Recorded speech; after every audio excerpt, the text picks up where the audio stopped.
Hi there, round two. Let's burn some more PLA.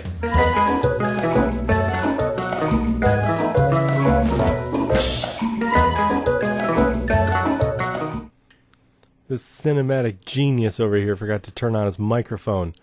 But what I'm doing here is starting it up the normal way, and I'm going to put, again, the Lost PLA thing on top. That's going to burn out the PLA in there, start burning out the mold of the guy, and hopefully leave me with an empty hole inside. I'm going to leave it burning for a lot longer than I did with the cup, and that's going to have a couple of extra effects. It's going to get rid of some of the moisture that's bound up in the plaster itself, and also give me a much more complete burnout. So hopefully that results in a much larger chance of success. And I hope you enjoy watching me shake my hands as if I'm speaking right now when I'm not. Things are happening. I don't know how clear it's showing up there, but little bits of plastic are dropping in and then burning off.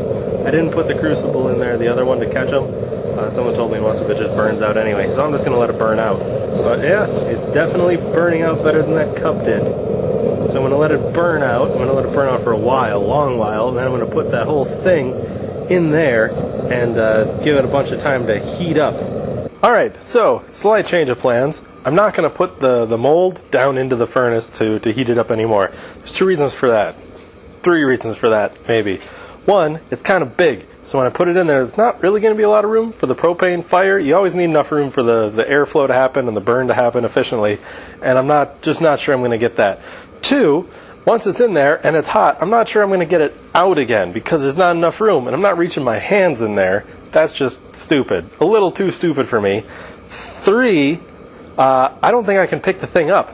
Last time I tried to pick it up and peek inside to see how the stuff was melting out, I wore 2 pairs of leather gloves. I wore leather gloves and then bigger leather welding gloves over that. And it still burned me right away. Like pick up, glance, already burning.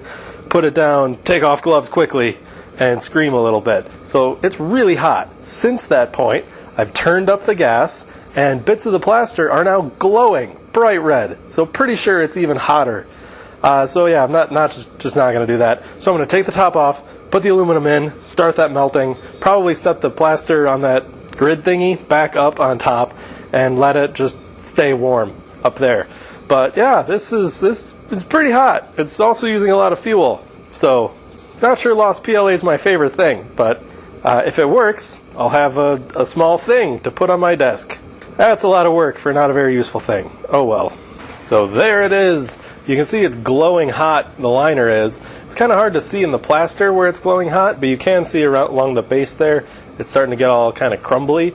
That's not so much because of the heat, it's more because I had like this much extra water on top in the bucket, and I tried to fill that up with plaster just to, increase the height of the sprue for increased pressure, but it didn't work. So if you want to mix plaster, do it all at once. Don't try to add on top. So it started crumbling like right away. It never even hardened. Alright, it is hot and sweaty out here, but I still need my arm protection.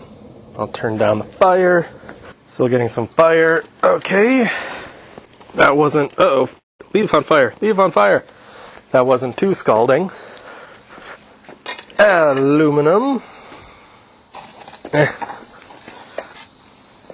Okay. Aluminum. Aluminum good.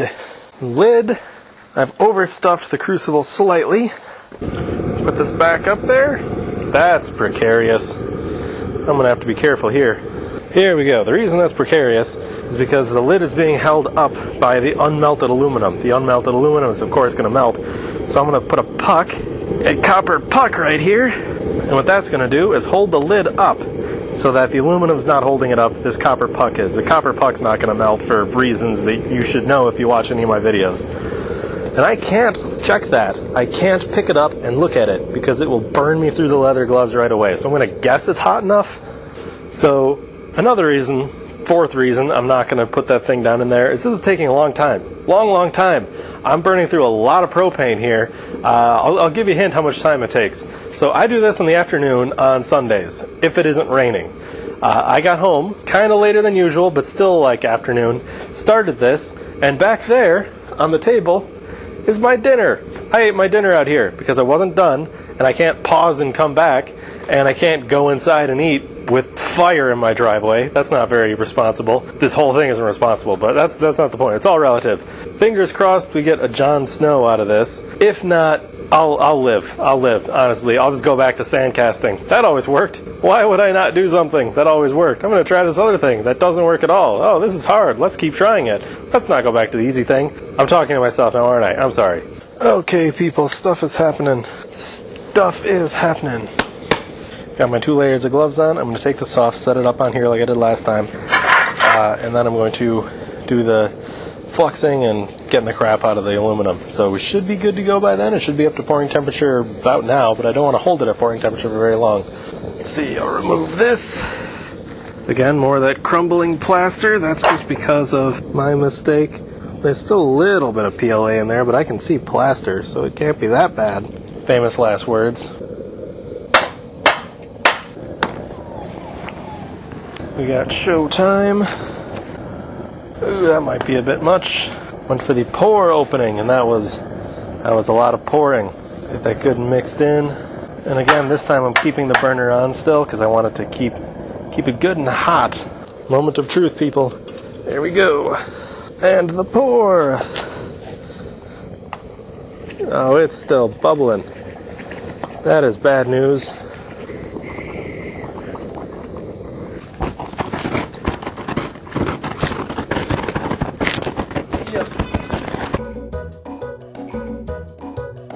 That was less than promising looking. We will see what happens after it cools. Okay, people, it's been a while. This took forever to cool off to the touch. It was scalding hot like the rest of the night. So it's the next day now. I let it sit overnight. So let's get removing. Got my bucket of water. I got my mold removal stump. Time to remove anything I don't want to get covered in plaster. And here we go. Let's see. Should I just bash this with a hammer first before sticking it in there? I think I should. There we go. Yeah, there we go.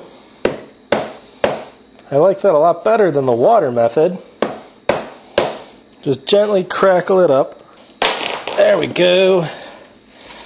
There we go. Oh no. Oh, the collapsing stuff. Okay. Oh, my stump got all plastery. Oh well, it's fine. Ooh, I'm liking that. Oh no! Look at that. Oh, water time. Oh, that is so cool. Check it out. Hair, fur, and a melted face. If you watch the show, let me know if this reminds you of a guy with grayscale. That's a thing on the show. Otherwise, look at that. He's got hair and fur shoulders. And an ugly face, and then this cross thing on his chest, these straps, that almost turned out.